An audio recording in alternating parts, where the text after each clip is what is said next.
China's EV empire worth trillions of dollars are now being dismantled by Indonesia in the most ruthless way possible.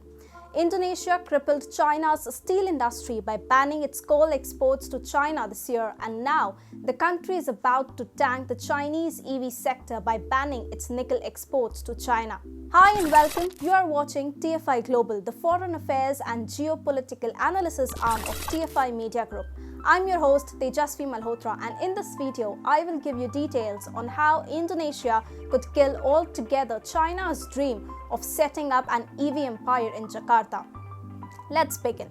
Nickel, it's metal for the world but it's gold for China. Beijing wants to dominate the global nickel supply chains. Why? Well, the communist nation wants to hegemonize the global electronic vehicle supply chains, and for producing millions of electric vehicles, China needs abounding nickel ore reserves. But much to its chagrin, China houses only 3% of the global nickel reserves.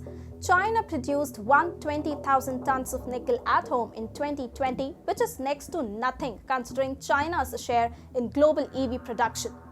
Hey, it's me Atul. I started this channel. We started small, we went big. Suddenly, the whitey police was after us. We dodged and ducked, but the algos got us really bad. So we designed our own app. It's free. We never asked for money, we never will. But the droid called us too sensitive and blocked us. We still have an Apple app. Join us and fast, because if you don't, we will cease to exist.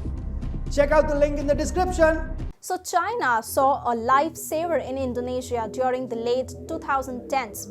Indonesia is home to 23.7% of the world's nickel ore reserves. It produced 853,000 tons in 2020, accounting for nearly 1/3 of global output. China set its lustful eyes on Indonesia's nickel reserves and inundated the nation with humongous investments. Beijing poured $4 billion into the Indonesian nickel mining sector in 2021 alone. In Indonesian country Morowali, industrial parks have been established by Chinese stainless steel giant Xinjiang Holding Group to set up nickel smelters. You see, Indonesia's role in China's nickel supply chains is going to be even more crucial in coming years. But Indonesia doesn't want to reduce itself to a mere mineral exporting country. After all, it has switched to global nickel supply chains, thus can put its reserves to better use for its economy. President Joko Widodo said last year that Indonesia's key business strategy is to free itself from the trap of being a raw material exporting country and not to depend on imported products by speeding up the revitalization of the processing industry. In January, reports emerged that Indonesia may soon tighten its nickel exports in a bid to support the local EV and battery making industry and encourage foreign companies to produce EVs in Indonesia itself. And now, naturally, this impending change in the Indonesian government's policy has sparked fears in China's companies that have invested millions in the nations. Last September, the government of Indonesia has signaled a complete halt on bauxite and copper ore shipments. That shows the world's largest nickel supplier is now striving to develop itself as a major EV manufacturing hub. China realizes that Indonesia has the power to kill its EV sector at its will. And that's why a usually hostile Chinese PLA is nowadays keeping clear of Indonesian waters and not to further irk Jakarta and lose access to nation's nickel immediately.